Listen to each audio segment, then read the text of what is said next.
I love fucking partying. But I cannot party all the time. I have to pick and choose the nights that I fucking party. And believe it or not, trading and partying are fucking synonymous with one another. They're quite similar. You need to pick the stocks that you're about to trade. And that's the subject of this week's fucking episode.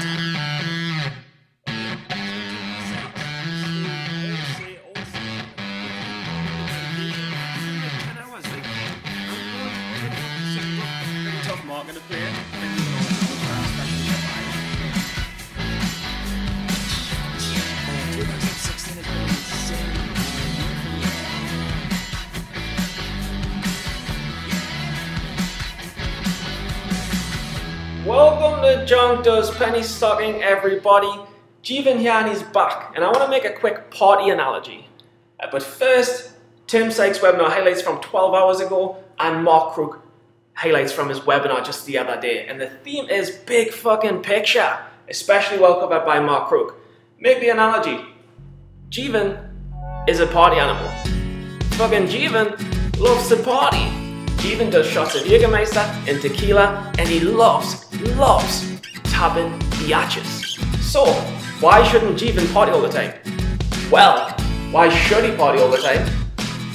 Let's think about that first. 1, because he loves to party. 2, he loves to drink. And 3, he loves tapping girls. But, we've got to think of the big picture. 1, he'll run out of money. 2, he'll get fat. 3, he'll get depressed. 4, because he's fat, he'll not tap biatches anymore. 5, he'll have no money. And 6, he'll lose his motherfucking job. And he'll go back to England and live with his mom, and his mom and dad won't be very happy with him. And they'll say, Stephen, you failed the family. You are always the dark sheep. So that's about 7 negatives and 4 positives. The negatives outweigh the positives. It's a bad fucking life trade. Same with stocks. I hear too many people saying, it's running on the EMAs, whatever the fuck that is. It's running on the EMAs, so I'm going to jump in. It's uptrending. I'm going to fucking ride it. You can't fucking do that. You've got to think about the big picture. What are the negatives? What are the positives? If it's a downtrend in stock, if it's a high float with low volume, if the catalyst isn't fucking there, then you can't take the fucking trade. You're going to surf your way into a fucking tidal wave. Know what I'm saying? Let's get into the action. Tim is on the road again, so the resolution isn't perfect, but I just wanted to highlight this part of the Tim Sykes webinar because if you're more new, he talks about when you should trade pre-market, long and short. I have my own style. A couple of times it's got me into trouble, but mostly I've made a lot of money from it, much more than I've lost. But if you're new, I would stick to these rules, or stick to Tim's plan. The only time I'll really buy or short pre-market, I'll short pre-market if there's like a pump and dump that is a perfect first down day and, I want to try to find shares to short, and Interactive Brokers, it's first come, first serve. So I want to, get the shares. So maybe they'll have shares pre-market. I would take them pre-market. Buying pre-market would only be if like something is so good, like if OHGI partners with Facebook. And not just that they're having a press release for having a Facebook account, which penny stocks would do, but actually that like Facebook is like using their technology. When the news is so good that it's like holy shit, when more people find out about this, it's just going to explode. This news that they're acquiring 123 Wish and they're having their own crypto. I mean, it's positive news, but at the same time, it's like. You just have to kind of wait and see if it'll actually succeed. No matter how strong it is pre-market, I mean, I can picture this thing just failing to spike right at the open. That is a very real possibility. So I wouldn't just buy pre-market. Yeah, and I think that's just a very quick, solid but necessary recap. For the next time you're thinking about jumping in pre-market, stick to the rules or you will get burned until you really know what you're doing and you're more consistently profitable. So this is Mark Crook live trading on Thursday into the market close.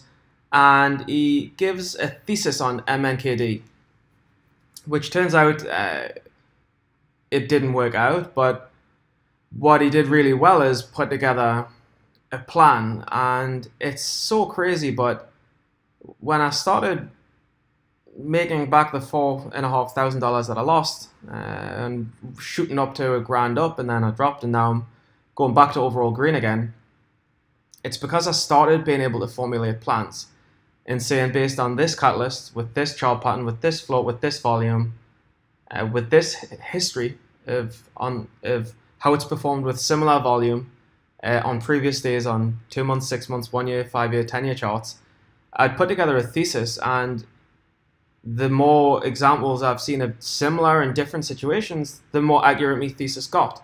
And so for that reason alone, I really want to show you Mark Crook's thesis and how he thinks as a trader up 900 plus grand.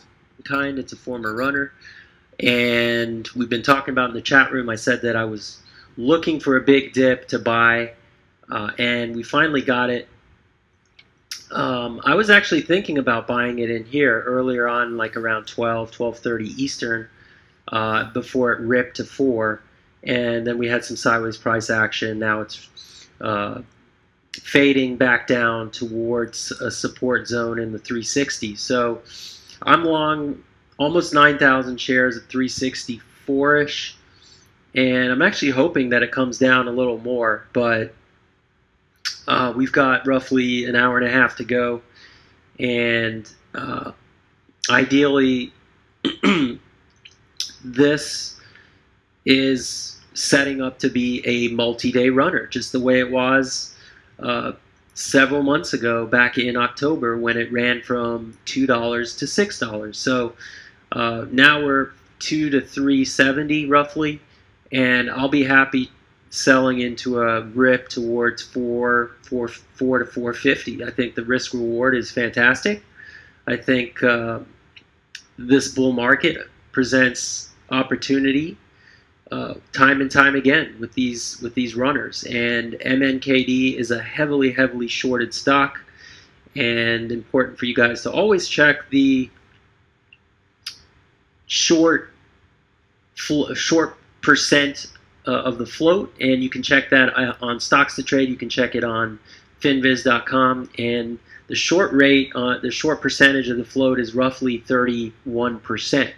That means there's over 30 million shares short, and we've done 32 million today, and I think there's pretty good odds of a nice second day follow through in the stock. And we've had some nice gap ups before. The first real nice green day back in excuse me, in October it closed roughly at 285, gapped up to roughly 3, so we had a 15-cent gap up, and then it ran all the way to 360. So 360 is kind of that holding area for now. That's kind of where this stock was based. Now in this situation, the end result doesn't really matter. It's more the creation of a plan. Why are you in the stock? Well, because it's got big volume, 30 million shares, like it did have 30 million shares the last time it ran big. What makes you think it can run big again? Because on similar volume it did run big last time. Why else can it run big? Well, it can run big because 30% of the short are float. 30% of the float are short. And then you can think, well, how shall I get in? Well, I'm going to get in on a real dip near a longer term support, which I think was around the 350s, 360s.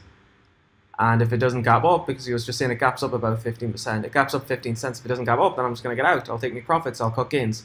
So you can really see how you can formulate a really strategic plan.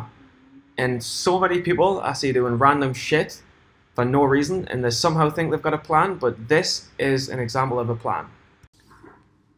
And that's a fucking wrap. I can safely say that nobody was hurt in the making of this video. But if you don't follow the fucking rules, your bank account will be hurt through not listening to the making of this video, you wild wild, wild fucking animals.